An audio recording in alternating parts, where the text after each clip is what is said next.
Les deux groupes étaient prêts. Personne ne parlait vraiment. Dans la grande salle de la grotte, seul le crépitement du feu et les gouttes d'eau tombant des hauteurs rocheuses accompagnaient leurs derniers instants ensemble. Flamme avait disparu depuis 2 jours. 2 jours sans nouvelles. 2 jours à imaginer ce que les cavaliers noirs pouvaient lui faire subir. Et personne n'osait prononcer les pensées qui rongeaient chacun d'eux. Kael resserra la lanière de son fourreau dans son dos. Le groupe chargé du sauvetage était désormais formé. Kael, Zéro, Faucon, Ombre, Mur. Lame. Ils partiraient vers Philaste. Ils iraient chercher Flamme où ils mourraient avec elle. En face d'eux, Maman observait les derniers préparatifs du second groupe. Lyra, Hunter, Popote, Piki, Fusion. Filou. Leur mission était plus simple. Survivre. Ils devaient quitter la grotte et se cacher dans une clairière située à une 30aine de minutes de marche vers l'ouest. Une zone étrange, un endroit que les habitants évitaient depuis toujours. Hunter l'avait découvert des années plus tôt. Il y retournait parfois seul pour observer, Pour comprendre. sans jamais réellement y parvenir. Il y a quelque chose là-bas, avait-il murmuré plus tôt dans la journée. Quelque chose qui éloigne les êtres vivants. Il avait expliqué qu'au-delà de la clairière, la forêt changeait. Les oiseaux disparaissaient. Les insectes se taisaient. Même le vent semblait hésiter à avancer plus loin, et plus on s'enfonçait sous les arbres noirs, plus l'air devenait lourd. Pesant. Comme si la forêt retenait son souffle. Hunter avait regardé chacun d'eux avant d'ajouter, La clairière est sûre, mais n'allait jamais plus loin. Personne ne lui avait demandé ce qu'il avait vu là-bas, parce qu'au fond, personne n'avait envie de le savoir. Le groupe de Maman quitta la grotte le premier. Ils marchèrent longtemps sous les immenses sapins noirs d'Orvandir dans une humidité glaciale qui collait aux vêtements. Finalement, ils atteignirent la clairière du silence. Le lieu portait bien son nom. Au centre s'élevait un immense rocher couvert de mousse à côté d'un vieux chêne centenaire dont les branches déformées ressemblaient à des bras pétrifiés. rien ne bougeait. Rien, Pas un insecte. pas un cri d'animal, pas même le bruissement des feuilles. Comme si le monde avait oublié cet endroit. Le groupe s'installa autour du rocher. L'attente commença. Longue, lente, monotone et profondément inquiétante. Pendant ce temps, Kael et les autres approchaient de Philaste. Ils atteignirent les abords de la ville au coucher du soleil. Au loin, les murailles noires découpaient le ciel rougeoyant comme les crocs d'une bête immense. Des fumées s'élevaient des quartiers pauvres, des bannières de Caliste flottaient entre les tours et partout. Des soldats. Zéro observait la ville en silence depuis les hautes herbes. Puis il murmura. On attend la nuit. Personne ne protesta. Alors ils restèrent cachés sous une vieille haie humide pendant des heures. L'attente devint insupportable. Chaque respiration semblait trop bruyante. Chaque mouvement donnait l'impression de signer leur arrêt de mort. Ce n'étaient pas des guerriers, Pas vraiment. seulement de jeunes hommes terrifiés, jouant aux héros, dans un monde qui dévorait les héros. Puis enfin, Zéro leva légèrement la main. Maintenant, Le groupe se mit en mouvement, rapide, silencieux. Ombre ouvrait la marche. Il connaissait un passage dans la palissade, un trou creusé depuis longtemps par les chiens errants des bas-fonds. Le passage débouchait derrière une vieille taverne délabrée, à seulement quelques minutes de l'hôtel de ville, l'endroit où Caliste enfermait ses prisonniers. L'endroit où Flamme attendait peut-être encore. La nuit était glaciale dans la clairière du silence. Maman avait regroupé tout le monde les uns contre les autres pour conserver un peu de chaleur. Il n'avait allumé aucun feu. Même si tous en rêvaient, le moindre éclat de lumière aurait été visible depuis la route de l'île menant à Philaste. Hunter, lui, surveillait justement ce chemin, debout près de la lisière, Arc en main. immobile. La route était peu fréquentée. Mais dans ce monde, le danger avait la mauvaise habitude d'apparaître lorsqu'on cessait d'y croire.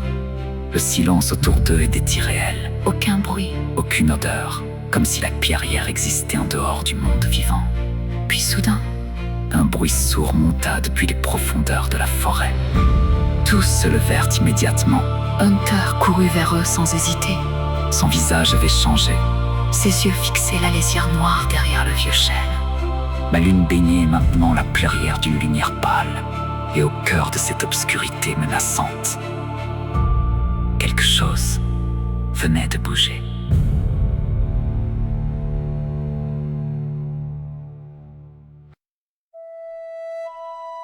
Les cavaliers noirs ne partageaient pas tous le même sens du devoir.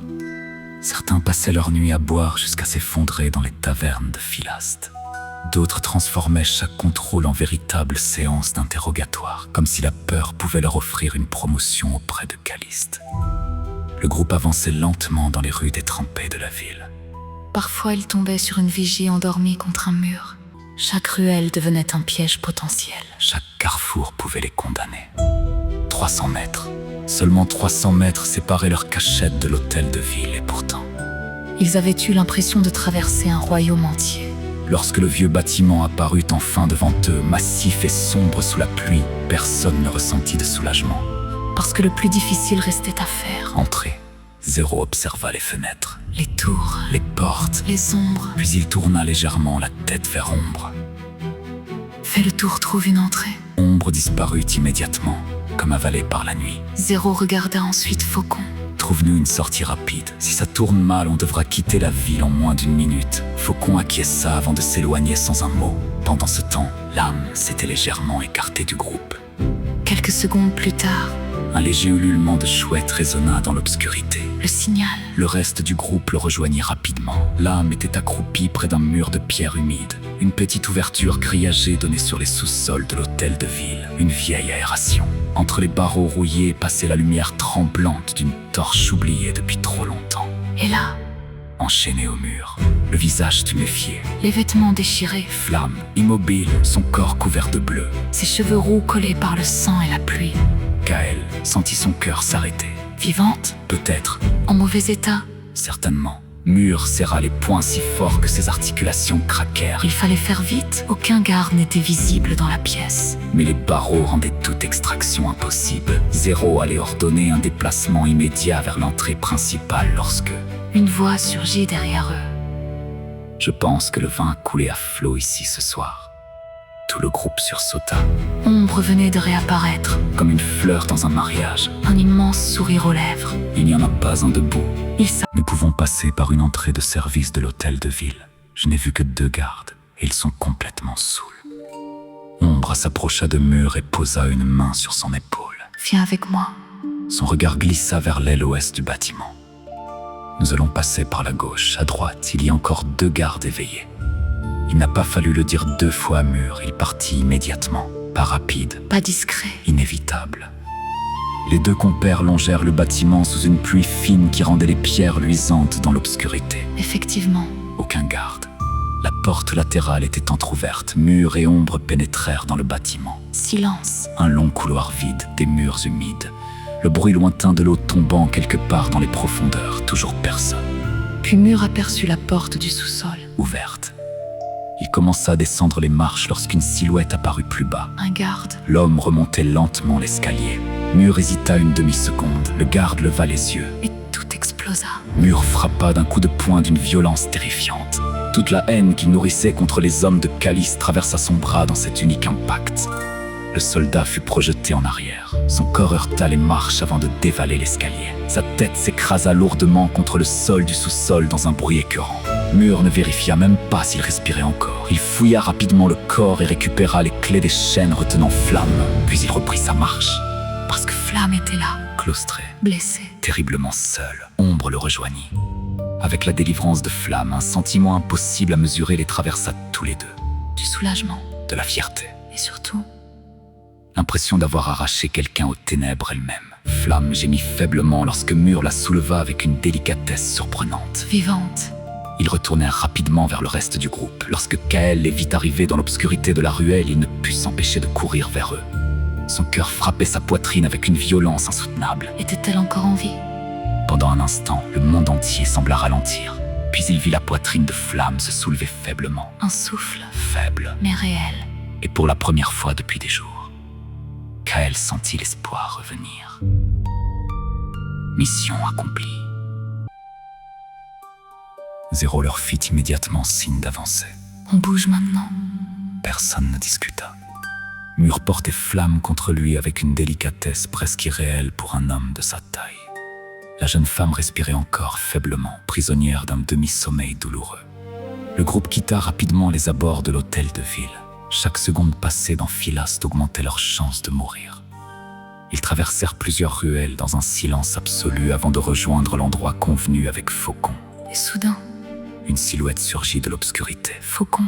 essoufflé mais souriant. C'est bon par ici. La voix est libre. Pendant quelques secondes, Personne n'osa parler. Il n'arrivait pas à croire que cela ait fonctionné. Pas d'alerte, pas de cavaliers noirs surgissant des rues, pas de pluie de carreaux d'arbalète, rien. Ils étaient dehors, vivants, et surtout, Flamme était avec eux. Kael regarda le visage abîmé de la jeune femme. Elle avait vécu l'enfer, ses bras portaient des traces de chaînes. Ses lèvres étaient fendues, son corps tremblait malgré l'inconscience, mais elle était vivante, et cela suffisait. « Il faut retourner voir maman », murmura Zéro. Elle saura quoi faire pour ses blessures. Mur resserra légèrement sa prise sur Flamme tandis qu'il s'éloignait des murailles de Philaste. Puis, une cloche retentit dans la ville, lourde, violente. une fois, Puis une deuxième, puis encore. l'alarme. Il s'était rendu compte de la disparition de Flamme. Le groupe échangea des regards tendus. Le temps venait brutalement de changer de valeur. Ils quittèrent immédiatement la route principale pour s'enfoncer dans les bois en prenant un large angle vers le nord avant de revenir vers la clairière du silence. Éviter la route était devenu vital. Les cavaliers noirs allaient forcément verrouiller les axes menant hors de la ville. Alors qu'ils s'apprêtaient à disparaître sous les arbres, Ombre s'arrêta. Je reste derrière. Kael se retourna immédiatement. Quoi? Ombre observait les murailles de Philaste au loin. Les cloches continuaient de sonner dans la nuit. Son regard devint plus froid, plus sérieux. Je veux voir ce qu'il se passe en ville. Savoir combien ils sont. Savoir dans combien de temps ils lanceront les recherches. Puis il remit lentement sa capuche. Je vous rejoindrai rapidement. Et avant même que quelqu'un puisse répondre, il disparut dans l'obscurité avec Flamme toujours inconsciente dans les bras de Mur. Le chemin du retour risquait d'être long. Très long. Et chaque minute perdue augmentait les chances que les cavaliers noirs retrouvent leurs traces. Le groupe avançait rapidement entre les arbres humides. Personne ne parlait. Même Kael semblait absorbé par une unique pensée. Rentrer. Retrouver Lyra. Retrouver le refuge improvisé de la clairière du silence. Pendant ce temps, Ombre reprenait déjà le chemin vers seul. Il repassa silencieusement par le trou de la palissade et pénétra de nouveau dans Philaste. Mais cette fois, La ville n'était plus la même. l'agitation avait remplacé l'endormissement. Des lanternes s'allumaient partout. Des soldats couraient dans les rues. Des cris résonnaient derrière les murailles. Les cloches continuaient de sonner comme si la ville entière brûlait. Ombre avançait pourtant sans ralentir. Parce qu'Ombre seule, N'existait plus vraiment. Quand il le décidait, personne ne pouvait le voir. Il traversa plusieurs ruelles avant d'atteindre l'endroit où l'agitation semblait la plus importante. là, Des soldats encerclaient un homme assis contre un mur. Le garde était couvert de sang, et la moitié de son corps semblait déchiquetée comme arrachée par une bête. Son regard était vide, terrifié. Il tremblait tellement qu'il peinait à parler. Je vous jure, elle était monstrueuse. sa voix se brisa. Elle nous est tombée dessus à la lisière de la forêt. Un autre garde tenta de le calmer. Qu'est-ce qui s'est passé? L'homme releva lentement les yeux, et Ombre sentit un froid lui parcourir l'échine. Une fille est sortie de la forêt en hurlant. Puis, 30 secondes après, il avala difficilement sa salive. la créature nous est tombée dessus. Autour de lui, plusieurs soldats échangèrent des regards nerveux. Le garde continua d'une voix tremblante. J'ai réussi à fuir. Mais quand je me suis retourné, ses yeux se remplirent de larmes. La moitié de nos armes étaient déjà morts. Il inspira brutalement. Et la jeune fille aussi. Un silence pesant tomba sur la rue. Puis quelqu'un ordonna immédiatement. Envoyez des hommes, vite! Il y a peut-être encore des survivants! Des soldats partirent en courant vers les portes de la ville. Ombre, lui, ne bougeait plus. Une fille. Une fille sortit de la forêt. Son sang se glaça. La clairière du silence. Hunter, Maman, Lyra, Piki, Popote, Fusion, Filou. quelque chose les avait attaqués. Quelque chose capable de massacrer des soldats entraînés. En quelques secondes. Ombre sentit pour la première fois depuis longtemps une véritable peur lui serrer la poitrine.